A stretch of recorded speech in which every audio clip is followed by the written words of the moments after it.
حضرت میکائیل علیہ السلام۔ حضرت میکائیل علیہ السلام کا نام حضرت اکرمہ فرماتے ہیں کہ حضرت جبرائیل علیہ السلام کا نام عبداللہ ہے اور حضرت میکائیل علیہ السلام کا نام عبید اللہ ہے۔ اس حدیث سے معلوم ہوتا ہے کہ حضرت میکائیل علیہ السلام کا نام عبید اللہ ہے۔ حضرت میکائیل علیہ السلام کبھی نہیں ہنسے۔ حضرت انس سے مروی ہے کہ رسول اللہ صلی اللہ علیہ وسلم نے حضرت جبرائیل سے فرمایا، کیا بات ہے، میں نے میکائیل کو ہنستے ہوئے نہیں دیکھا؟ تو انہوں نے عرض کیا، جب سے دوزخ پیدا کی گئی میکائیل کبھی نہیں ہنسے۔ حضرت میکائیل جبرائیل علیہ السلام سے بڑے ہیں۔ حضرت زید بن رفیع فرماتے ہیں کہ حضرت جبرائیل اور حضرت میکائیل آپ کی خدمت میں حاضر ہوئے جبکہ آپ مسواک فرما رہے تھے، تو آپ نے حضرت جبرائیل علیہ السلام کو مسواک دینے لگے تو حضرت جبرائیل نے ارشاد فرمایا، بڑے کو دے۔ اس سے معلوم ہوا کہ حضرت میکائیل عمر میں حضرت جبرائیل علیہ السلام سے بڑے ہیں۔ حضرت میکائیل اور جبرائیل علیہ السلام حضور کی آسمانی وزیر ہیں۔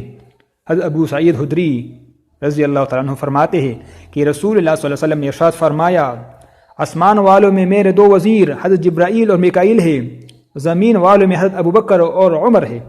حضرت ابن عباس فرماتے ہیں کہ رسول اکرم صلی اللہ علیہ وسلم نے ارشاد فرمایا، اللہ کے 4 وزراء سے میرے تائید اور مدد فرمائی ہے، 2 آسمان والوں سے ہے یعنی جبرائیل اور میکائیل، اور 2 زمین والوں میں سے ہے ابوبکر اور عمر رضی اللہ عنہما۔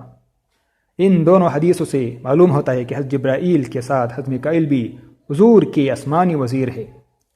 حضرت میکائیل بیت المعمور میں فرشتوں کے امام ہے۔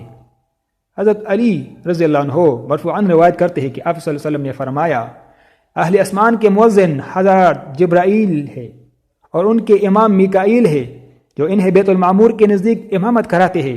پس آسمانوں کے فرشتے جمع ہوتے ہیں اور بیت المعمور کا طواف کرتے، نماز پڑھتے اور استغفار کرتے ہیں۔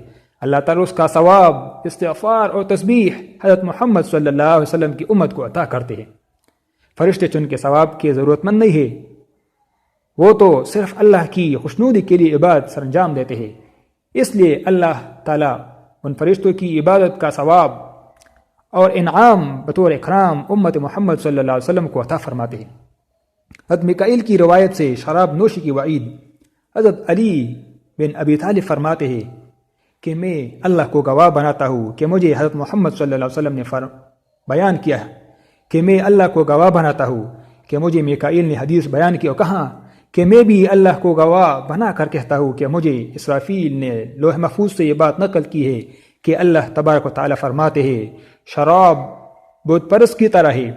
ابن نجار نے جن راویوں کے واسطہ سے یہ حدیث بیان کی ہے، انہوں نے خدا تعالیٰ کو گواہ بنا کر اس کو روایت کیا ہے، اور حافظ ابن حجر عسقلانی نے لسان المیزان میں ابن نجار کی سند کے ساتھ ابو نعیم کی حلیت الاولیاء سے بھی اس روایت کو نقل کیا ہے، لیکن ابو نعیم کی علی بن موسیٰ کے بعد کی سند کے راوی حسن عسکری تک ایسے ہے جن کا حال معلوم نہیں، اور یہ بھی کہ اس میں صرف حضرت جبرائیل کا ذکر ہے۔ انہوں نے فرمایا، اے محمد صلی اللہ علیہ وسلم، شراب کا رسا بت پرست کی طرح ہے۔ اس حدیث کا متن ابن حبان نے حضرت ابن عباس سے اپنی صحیح میں روایت